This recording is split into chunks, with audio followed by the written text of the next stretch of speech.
Assalamualaikum dan salam sejahtera. Proton S50, satu model yang sedang hangat diperkatakan sekarang, yang mana Proton sedang giat melakukan test drive untuk model terbaru Proton sedan, iaitu Proton S50 yang dijangka akan dilancarkan selepas pelancaran Proton X90 pada tahun hadapan.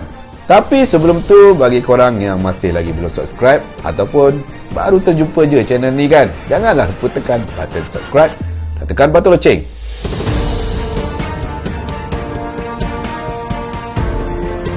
Okey, bercerita berkenaan dengan model terbaru Proton sedan ni, Proton S50. Sekarang ni ramai yang tengah pening dan confused. Proton S50 ni bakal menggantikan model yang mana? Antara model Proton Persona dalam segmen B ataupun model Proton Preve dalam segmen C. Sebelum tu kita lihat untuk model Geely M Grand ni di pasaran China dan juga untuk pasaran Filipina, ianya berada dalam segmen B sedan.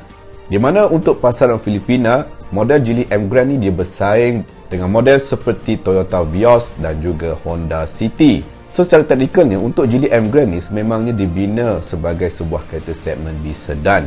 Dan untuk pasaran Malaysia, Proton akan menggunakan model Geely M Grand ni menggantikan model Proton Preve dalam segmen C. Sebab kalau Proton menggunakan model Proton Persona dalam segmen B, macam tak logik lah pula kan. Sebab untuk Proton Persona masih lagi mendapat permintaan yang tinggi di kalangan rakyat Malaysia, yang mana harganya yang mampu milik.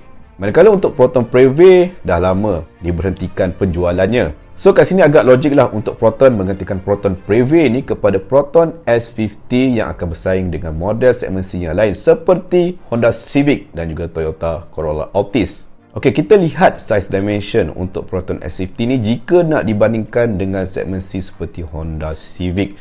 Untuk size dimension pada Proton S50, saiz panjangnya lebih kurang 4,638 mm. Manakala untuk Honda Civic lebih kurang 4,678 mm. Untuk saiz wheelbase pada Proton S50 lebih kurang 2,650 mm.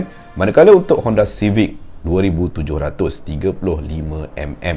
Kalau kita lihat untuk bahagian saiz panjang dan wheelbase, Honda Civic dia panjang sedikit berbanding dengan Proton S50.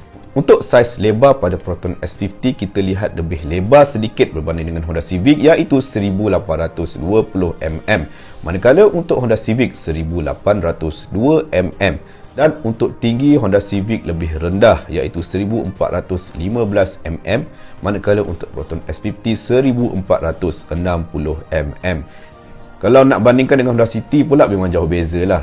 Kalau kita lihat untuk Honda City, panjangnya lebih kurang 4,553 mm, saiz wheelbase 2,600 mm, lebar 1,748 mm dan tinggi 1,467 mm.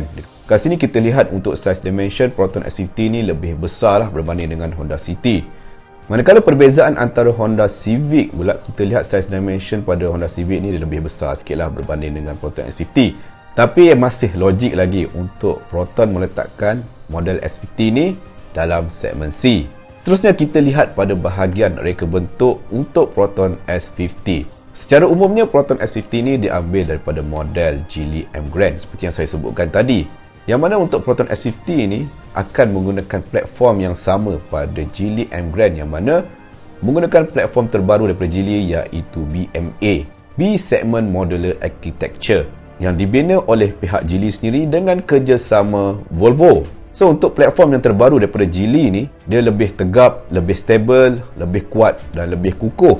So secara ringkasnya kat sini kita akan dapat lihat Proton S50 ni daripada segi ride and handling memang akan lebih mantap, lebih padu.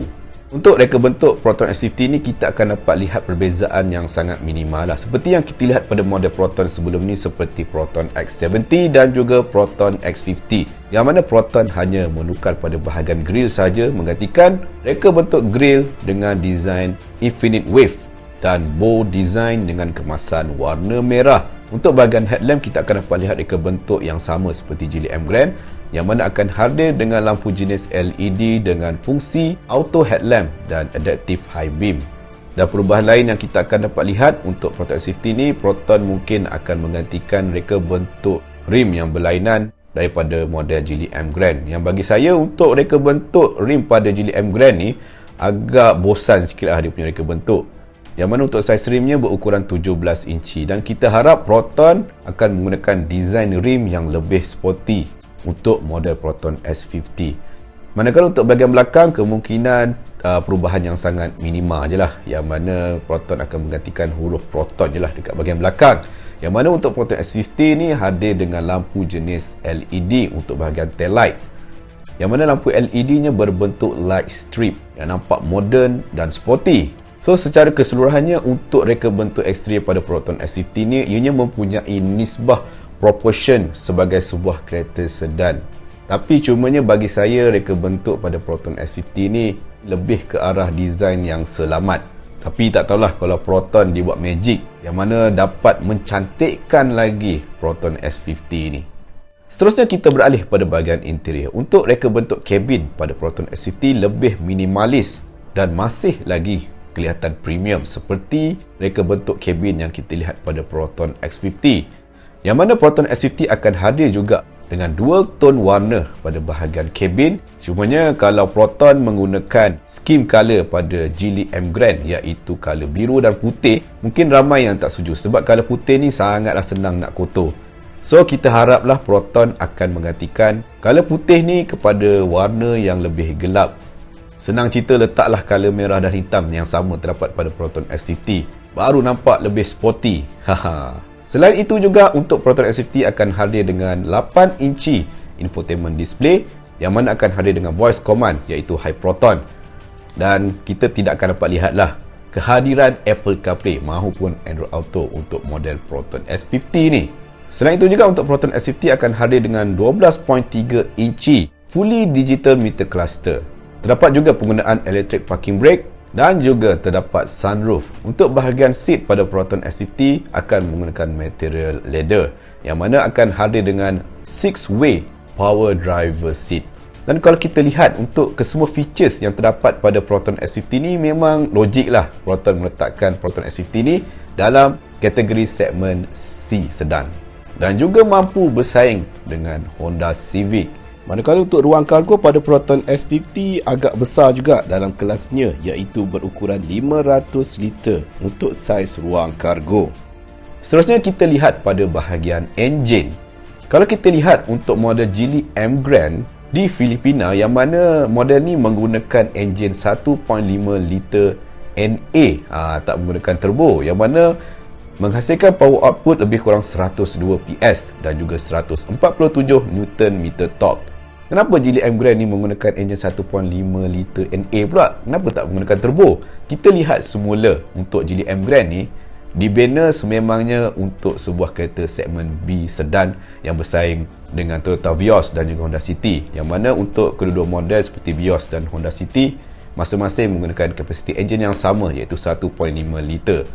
So logiklah untuk Geely M Grand ni menggunakan enjin yang sama iaitu 1.5 liter NA.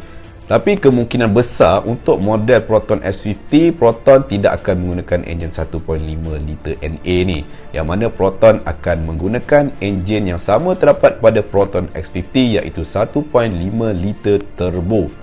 Yang mana menghasilkan power output lebih kurang 150 PS dan juga 226 Nm torque. Enjin yang lebih berkuasa, lebih powerful dan sangat sesuai sebagai sebuah kereta segmen C sedan. Yalah, Proton dah melabur berbilion ringgit hanya untuk membangunkan enjin 1.5 liter turbo ni. So sangat tak masuk akal lah kalau Proton menggunakan enjin 1.5 liter NA. Manakala untuk bahagian transmisi, untuk model Geely M Grand menggunakan transmisi CVT 8 speed. Dan kemungkinan kita akan lihat untuk Proton S50 tak akan menggunakan transmisi CVT ni. Yang mana Proton S50 akan menggunakan transmisi yang sama terdapat pada Proton X50 dan juga X70 iaitu transmisi 7-speed DCT. Saya yakin korang lebih prefer transmisi 7-speed DCT berbanding dengan CVT kan? Berkenaan dengan harga, dijangkakan untuk Proton S50 ni akan berada dalam julat harga yang lebih kurang sama pada Proton X50. Iaitu bermula pada tanda harga RM75,000 sehinggalah RM105,000. Tak tahulah, kita agak je tak tahu betul ke tak kan. So apa pendapat korang berkenaan dengan Proton S50? on ke tak on? Boleh komen dekat bawah. Itu saja video pada kali ini. Sebelum tu, jangan lupa tekan button like, komen, share dan subscribe channel Mekanik. Terima kasih.